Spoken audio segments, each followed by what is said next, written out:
Félicitations d'ailleurs à tous nos amis portugais et à tous les Français également qui sont d'origine portugaise et qui ce soir vont célébrer ce premier titre parce que c'est le premier titre. Donc on disait il y avait une finale, c'était en 2004. Et ce qui est terrible, mais pas pour les Portugais évidemment, en 2004 ils perdent à domicile leur Euro contre la Grèce. Contre cette équipe qui savait avant tout défendre, et là ils en ont fait le coup à l'envers, donc on ressent ce que les Portugais ont ressenti certainement en 2004 où les Portugais étaient largement favoris, nous on était favoris de cette finale et on ressent exactement ça, et c'est assez difficile à vivre forcément de vivre ça parce qu'on le vit comme un échec, même si l'équipe de France a peu de choses à regretter, on verra. Mais on va faire un tour de table. Quand vous dites que l'équipe de France a peu de choses à regretter, est-ce que vous trouvez que cette victoire est logique, Laurent Paganelli? Je dirais que oui. Je dirais que oui, parce que de toute façon, si elle est logique dans le sens où les Portugais ont démontré qu'ils maîtrisaient cette façon de jouer. Ils ont dit à un certain moment, ils ont décidé après le tour préliminaire, on va jouer comme ça, on va se qualifier peut-être en faisant que des nuls, on ira peut-être au pénalty, mais on va gagner l'Euro en jouant comme ça. Il y a une grosse solidarité autour de... Mais sur le match de ce soir, est-ce que vous trouvez que c'est logique? Oui et non, parce que les Français ont eu des occasions, il faut mettre les occasions dans des gros matchs comme ça. Ils ont 4 occasions franches, il faut savoir les marquer, il faut savoir les mettre au fond. On parlait de pression, on parlait d'envie, de passion, ils avaient ça, mais ce soir il leur manquait un petit peu la réussite et la finition qui aurait fait que je pense que si les Portugais avaient pris un but à un moment, ça aurait pris peut-être 2, 3, 4-0. Maintenant, tant que tu marques pas contre une équipe comme le Portugal... On dit toujours que la pièce retombe du bon côté avec Didier Deschamps. Là ce soir, que ce soit le poteau de Gignac ou la tête de Griezmann, qui sont des occasions mais franches, les deux. Ce soir, moi j'ai envie de dire, c'est une leçon de football ce soir. C'est la vraie. Non, mais c'est la réalité du foot. Elle est comme ça, la réalité du foot. Elle est triste. Hein. Mais je sais, je parle pas de gaieté, je parle pas de tristesse. C'est pas toujours. C'est les meilleurs qui gagnent. Ça, on peut pas l'enlever. C'est les meilleurs qui gagnent. Ils gagnent de leur façon, mais ils gagnent. C'est les meilleurs qui gagnent. C'est une vraie leçon de football ce soir. Pas toujours les meilleurs qui gagnent. Si, c'est toujours les meilleurs qui gagnent. On peut le tourner dans tous les sens qu'on veut. C'est toujours les meilleurs qui gagnent. C'est comme ça. Et c'est comme ça. Parfois, on réalise un meilleur match et on mérite plus de gagner que l'autre. Il y a eu 7 matchs. Il y a eu 7 matchs. C'est le meilleur qui a gagné un Euro. Mais Laurent, on peut tourner les choses différemment en football. Justement, c'est un jeu où c'est pas toujours le meilleur qui gagne. C'est toujours le meilleur qui gagne. Si, parce que vous vous concentrez sur les 45 ou les 90 minutes. Il y a toutes choses qui se passent autour. Il y a une dynamique de groupe, il y a une tactique, il y a une organisation, il y a plein de choses. Jibril, je préfère que tu parles de toi parce qu'on va voir que... C'est la vérité. C'est la vérité. Mais moi, ce qui m'étonne, c'est pourquoi cette défaite, je ne vais pas dire qu'elle était annoncée, mais pourquoi avant le match, vous le sentiez comme ça? J'ai eu plein de gens aujourd'hui qui étaient inquiets avec cette équipe du Portugal. Pourquoi ça flottait dans l'air alors qu'il y avait une sécurité contre l'Allemagne? On peut... Jibril. Moi, je crois que... on parlait avant, alors c'est facile après, mais le jour supplémentaire de récupération en faveur des Portugais. On ne peut pas dire que ça pèse pas, ça a pesé. La décharge d'adrénaline de l'équipe de France, oui, ça, je suis d'accord, face à l'Allemagne. Je suis d'accord. Je ne dis pas qu'on a disputé à Marseille jeudi la finale de l'Euro. Je suis d'accord. Mais on a eu la sensation, non seulement les joueurs ont dû la ressentir, et nous-mêmes, nous avons ressenti au plus profond de nous que nous avions gagné notre Euro, 7 euros. Tu as raison. La gestion d'une victoire, elle est souvent plus difficile à gérer que la gestion d'une défaite. C'est France-Brésil en quart de finale en 86. Voilà, si tu veux. C'est en 86, nous battons facilement les Italiens, nous gagnons les Brésiliens, et on arrive face aux Allemands en ayant la certitude qu'on a remporté la Coupe du Monde. Pas du tout. On se prend un coup franc et un but de voleur à la dernière seconde. Là, vous avez raison, la décharge, et je reprends votre terme, la décharge d'adrénaline. Là, c'est exactement la même chose. Alors, première remarque. Deuxième remarque. Moi, je n'irai pas du tout dans le sens de Jean-Luc. Moi, ça me réjouit, cette victoire du Portugal. Non, mais non, parce que tu nous as dit au début que tu nous as dit. Mais on voit ce que vous pensez. On est dans votre tête, Jean-Luc. Jean-Luc, tu nous as dit. Il est là, papa. Il est là, papa. Et oui, il est là, papa. On te sentait énervé par cette victoire portugaise. Ne sois pas énervé par cette victoire portugaise. C'est une grande nation du foot, le Portugal. Et le Portugal devait depuis longtemps remporter un trophée. C'est aujourd'hui en France. et c'est tant mieux pour les Dominique, juste Portugais. avant que Jean-Luc Voilà. réponde, c'est vrai que le Portugal, on a eu des belles équipes et des grandes équipes du Portugal, des équipes qui ont bien joué et qui n'ont jamais rien gagné. On se souvient des grands joueurs, on se souvient aussi de 2004, où l'équipe jouait mieux que là. Et donc ils ont fait aussi le chemin inverse en se disant, là on peut gagner comme ça, on l'a vu, on l'a démontré lors de 7 euros, on va faire la même chose. Vous parlez de l'équipe de France, mais ils sont tombés dans le même piège que les Croates, que les Polonais et que les autres. Ouais. Non mais bon, c'est vrai, pour répondre à Dominique, c'est vrai, je suis très déçu, très énervé, parce que j'aurais aimé que l'équipe de France soit battue par une équipe conquérante, ambitieuse, spectaculaire, flamboyante, Comme l'Allemagne. comme il y a eu des Vous avez préféré qu'ils perdent contre l'Allemagne. C'est ce que c'est vrai que c'est pas une publicité pour le foot. C'est pas une publicité pour le foot. Il faut le dire. Voilà. Mais c'est une leçon. Mais une leçon de quoi? Une leçon d'ennui pendant 7 matchs. Tu as tort dans ce que tu dis. Les gars, ils ont vécu 2 mois ensemble. Ils ont Mais décidé. j'ai tort de spectateur, je me suis ennuyé, j'ai rien appris. Et regardez la fête à Lisbonne, ils s'en foutent complètement et ils se souviendront de ce premier sac. Tu le sais comme moi que malheureusement, dans 2 mois, dans 3 mois, dans 6 mois, on va te dire le Portugal. Je suis même pas d'accord parce que la Grèce en 2004, elle est jamais restée dans l'histoire. Mais si, monsieur, tu t'en rappelles. parle aujourd'hui. Le Portugal est une grande nation du foot, Je suis plus que la content pour les Grèce. Portugais parce que c'est une grande nation de football. C'est-à-dire, bon, mais le jeu, après être déçu de perdre contre cette équipe-là du Portugal, qui est la plus faible que j'ai vue. Non, qui nous a pas montré un football conquérant, etc. D'abord, faut être sport, c'est-à-dire qu'il faut les féliciter. Ils ont gagné, donc ils ont su aller au bout de leur projet, qui était celui de pas faire beau, mais efficace. Bon, alors, on s'est beaucoup ennuyé, on s'est beaucoup endormi à les voir jouer, on s'est aperçu qu'ils anesthésiaient l'adversaire, qu'ils faisaient déjouer, et on est tombé dans le piège. On n'a pas su marquer ce satané premier but qui les aurait mis en danger. Les Portugais, s'ils jouent pas comme ça, ils sont éliminés au premier tour. Exactement. Voilà, ils sont éliminés au premier tour. Ils ont tout fait leur N'oublions pas que. Non, puis je suis pas d'accord sur cette année, dans le sens où les Portugais, ils font un 3-3 contre la Hongrie, en bien jouant en ballon. On s'est régalé de voir ce match-là de football. Parce qu'ils étaient mis sous pression. Mais ils sont contre la passés Hongrie. à 2 cm de la qualification. Mais après, mais je comprends ce que tu veux dire, mais je suis d'accord avec toi. Je suis d'accord avec toi. Mais je te dis. T'es pas d'accord, mais tu peux pas être des deux. Si, je peux être des deux, parce que tu oublies. Tout à l'heure, tu me parles, tu dis, il y a la pression de l'avant-match, il y a le groupe qui vient Non, c'est ensemble. Dominique qui Il y a dit ça. le gardien de but ce soir, il est extraordinaire, le gardien de but du Portugal. il est gardien extraordinaire. Alors qu'on pensait pas que c'était une force Voilà. du Portugal. Oui, Pépé, il n'a pas été extraordinaire ce soir, Pépé. Si. Dans l'axe. Le petit Guerrero, il n'a pas été extraordinaire, le petit Guerrero. On va y aller, si vous voulez. Dans le match, c'est que cette équipe justement qui passait, on disait à chaque fois elle mérite pas, et elle passait. C'est ça qui l'a rendue dangereuse. C'est une équipe qui a C'est ça. étouffé peut-être la meilleure équipe la plus spectaculaire du premier tour. Souvenons-nous, c'était pas il y a 3 mois, la Croatie. Dès lors que les Portugais éliminaient la Croatie pour des raisons tactiques, stratégiques, Comme aujourd'hui la France. de la même manière. Voilà.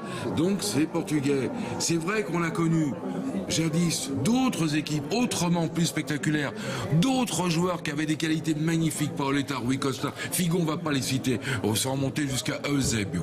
Mais voilà, c'est une équipe, c'est une machine, c'est un plan de jeu, un objectif dessiné dès le départ par Fernando Santos. Je préfère être moche et être dans la compétition qu'être beau et être rentré à la maison. Voilà. pas leur en vouloir. Voilà, on peut pas leur en vouloir. Après, c'est leur tactique. Hein. Eux, ils sont venus. Cristiano, il a annoncé, je veux gagner l'Euro. Il rentre avec l'Euro.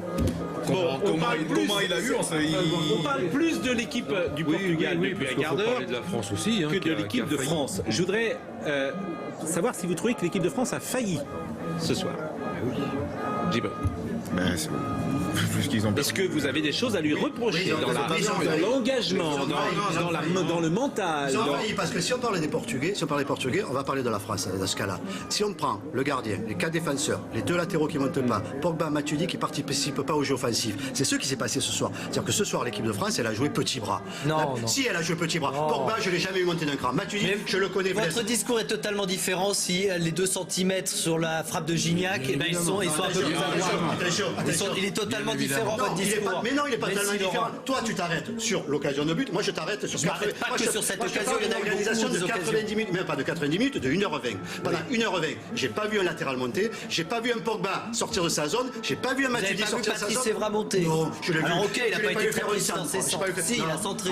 Ils n'ont pas été très bons, ces centres, mais il a centré. Alors, on n'a pas vu le même match, alors. Bah non, on n'a peut-être pas vu le même match, pourtant on était ensemble. Il y a 7 mecs qui ne sont pas dépassés de leur zone. Moi, je dis que cette équipe de France de ce soir n'a pas été à l'image de l'équipe contre l'Allemagne, où elle a été portée de l'avant, elle a été poussée de l'avant. Mais non. Et quand on reparle, mais c'est pas vrai. C'est l'inverse. C'est l'inverse. Mais c'est pas non, vrai. mais l'équipe de France, elle a traversé cet Euro en étant une équipe très moyenne, pardonnez-moi de vous le dire comme ça, avec un poil de chance peut-être et de réussite contre l'Allemagne. Mais quand vous ferez France-Roumanie, France-Albanie, France-Portugal, France-Allemagne, on va dire les choses différemment. On va dire les choses différemment. Elle est cohérente. Les latéraux, ils avaient des occasions. Non, les deux actions, ils n'ont pas voté.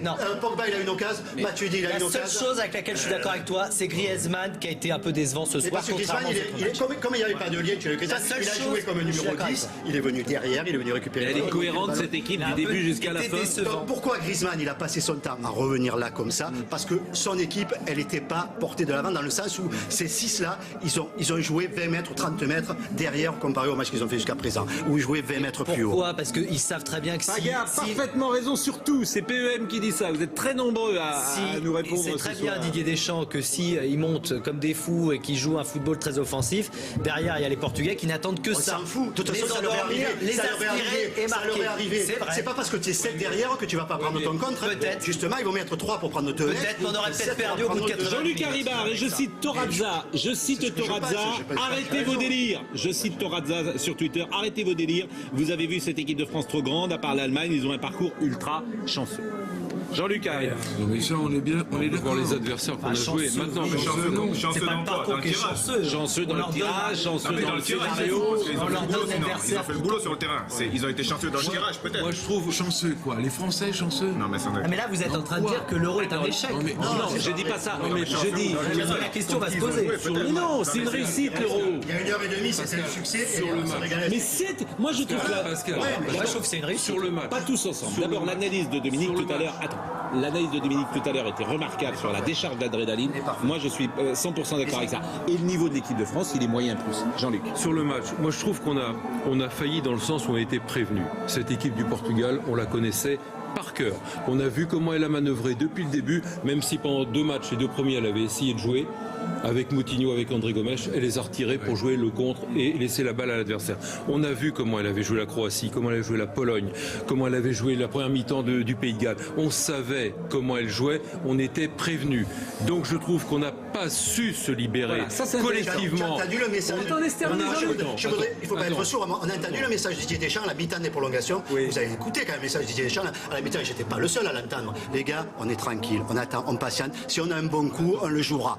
Voilà. Donc son langage à la mi-temps des prolongations, c'est le même langage qu'il a eu avant le match. Non, là t'exagères. Non, je l'ai entendu dire aussi, les gars, on lâche pas, etc. Je l'ai plus volontaire que ce que vous dites. On aura le bon coup. Plus volontaire que ce que vous dites. On aura le bon coup. Je sais pas ce que vous en pensez d'ailleurs. Non, moi je l'ai trouvé assez encourageant. Moi j'ai trouvé plutôt bien à la mi-temps, Laurent. Bon, Jean-Luc terminé. À la mi-temps, c'était juste avant les premiers. Et après Julien Pasquet. Donc je trouve qu'on a été prévenus, mais on n'a pas su se libérer collectivement. Il y en a un qui s'est libéré individuellement, qui a fait son match, son jeu, parce qu'il sait faire ça, il le fait très bien, c'est Sissoko. Si on avait pu se libérer tous comme lui, il y en a qui ont joué petit bras, il y en a qui ont joué qui se sont pas libérés dans cette... On a eu peur d'aller les faire jouer sur les côtés. Griezmann, Payet, Giroud, Matuidi, Pogba n'ont pas réussi à se libérer. Collectivement, on n'a pas mis du jeu. On n'a pas mis assez de mouvements. Dominique. On n'a pas su les agresser. Attends, on n'a pas su les agresser. Attends, je peux parler un petit peu. On les a attendus, fallait les agresser. Alors, on part les a laissés sortir, fallait aller sur les côtés. On part pour le Stade de France et je le dis pour la régie, on a un son curieux depuis tout à l'heure. Je sais pas si c'est la fan zone. Fête à Lisbonne, je pense. Bah oui, mais alors la fan zone de Lisbonne, on l'a en permanence. Ils font tellement donc peut-être qu'on peut, je ne sais pas, la baisser et aller voir Julien Pasquet avec beaucoup de déception. Bah oui, j'imagine, Julien, vous êtes triste comme nous. Ah ouais, franchement, c'est dur. On est tous un petit peu sonnés à l'image des supporters du Stade de France ici, avec certains d'entre eux. Messieurs, je sais pas quoi vous demander, même c'est dur, franchement. Une fête un peu gâchée, par cette équipe portugaise qui a été beaucoup plus réaliste que nous et qui a réussi à mettre un ballon au fond des filets au moment où il le fallait, là, juste avant la fin. Le poteau de Dédé aurait changé pas mal de choses, mais bon, c'est comme ça, on n'y reviendra pas. Qu'est-ce qui a manqué à cette équipe de France qui finalement a fait un parcours assez brillant, en tout cas qu'on voyait s'imposer? Tous les supporters donnaient des pronostics très positifs avant le match. Qu'est-ce qui a manqué aux Bleus ce soir selon vous? De la réussite surtout. On a eu des occasions incroyables. Et un match de Sissoko hallucinant. Les Portugais super réalistes quand même. C'est difficile. Qu'est-ce que vous retenez de cette soirée? C'est dur, je pense qu'on peut rien reprocher aux joueurs, ils se sont bien battus, malheureusement on n'a pas eu de chance et maintenant il faut se tourner dans 2 ans à la Coupe du Monde. Vous arrivez à vous dire tout de même que cet Euro est réussi ou pour vous là ce soir c'est juste la catastrophe? C'est la catastrophe, pour que ce soit réussi c'était clairement la victoire qu'il nous fallait et on l'a pas. Monsieur, réaction? Pour moi, l'Euro il est réussi. Par contre, j'ai envie de jeter un gros coup de gueule à l'UEFA parce que ce qu'il a manqué aux Bleus ce soir, c'est les supporters. Les supporters étaient tout en haut du stade. On n'a pas pu mettre l'ambiance comme on a fait pendant tout cet Euro. Et du coup, le Stade de France était mort ce soir. Et c'est ce qu'il a manqué aux Bleus. Pour avoir assisté à tous les matchs de l'équipe de France au Stade de France, ça reste quand même un match dans lequel on a eu quand même une belle ambiance malgré tout. C'est vrai que les associations de supporters étaient placées sur le 3e étage alors qu'ils sont derrière le but habituellement, mais on a quand même vu une belle fête. De faire de l'ambiance, de donner la meilleure ambiance. Après, c'est sûr que c'était pas évident. Les Portugais ont aussi super bien chanté. On les a beaucoup entendus. Après, j'espère que vous nous avez entendus à la télé parce qu'on a plus de voix là. Nous, on a lâché la voix. Merci beaucoup. Alors que c'est triste à dire, mais on entend là l'écho du Stade de France. Je crois qu'en ce moment, les Portugais sont en train de célébrer. Il y a une grosse musique et une clameur qui vient du Stade de France. Le Portugais célèbre et la France pleure ce soir. Les supporters de l'équipe de France, en tout cas. Alors, je pense également à ce bus impérial qu'on vous a montré dans 20h Foot tout à l'heure et on verra l'image. Le bus impérial, s'il vous plaît, messieurs, de la discipline. Lucie Chomette qui est à Lille. Lucie. Alors vous l'imaginez bien ici, cette soirée, un match très tendu, frustrant pour tous les supporters, forcément, tout ça pour ça, voilà ce qu'ils nous ont dit. Alors on a parlé avec plusieurs supporters et notamment avec 2 d'entre eux. Alors regardez, forcément les caméras, ça excite la foule. Alors on est avec Gauthier ici qui est un supporter français. Gauthier, comment est-ce que vous avez vécu ce match? C'était vraiment un très beau match. Les 15 premières minutes, on a vraiment dominé. Je pensais vraiment qu'on pouvait le faire, qu'on pouvait gagner cette finale, largement même. Mais les Portugais ont très bien réagi. C'était vraiment compliqué. Ça s'est vu dans le physique, etc. On a perdu. Et très compliqué. Alors compliqué forcément pour les supporters français, mais pas pour tout le monde. On est avec un supporter portugais, Anthony.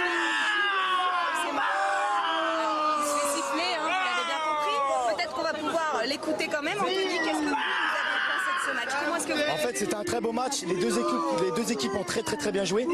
Je suis fier des 2 équipes parce que je suis français aussi. Et viva Portugal parce que voilà, c'est eux qui ont fait la finition. Eder, très beau. Il rentre, il marque. C'est magnifique pour lui. C'est vraiment magnifique. Et je suis très fier du Portugal. Vraiment très fier du Portugal. Et je reste fier de la France aussi. Et viva Portugal, bien sûr. Viva Portugal. Merci Anthony. Alors voilà, vous l'avez compris, beaucoup déçus, mais quand même insatisfaits ici à Lille. Hashtag 20h Foot, c'est Antoine Giraraldi qui dit les gars, ne faites pas les mauvaises langues. On avait un super groupe, une belle équipe de France, positif. Et beaucoup de gens nous disent quand même merci à cette équipe de France. Les images. Et la tête de Griezmann, sans doute, qui est le vrai tournant, quoi. En tout cas, l'occasion manquée du match. Il y a le poteau de Gignac aussi, à la 92e minute. On va tout vous remontrer. Et puis, on va revenir forcément sur la sortie.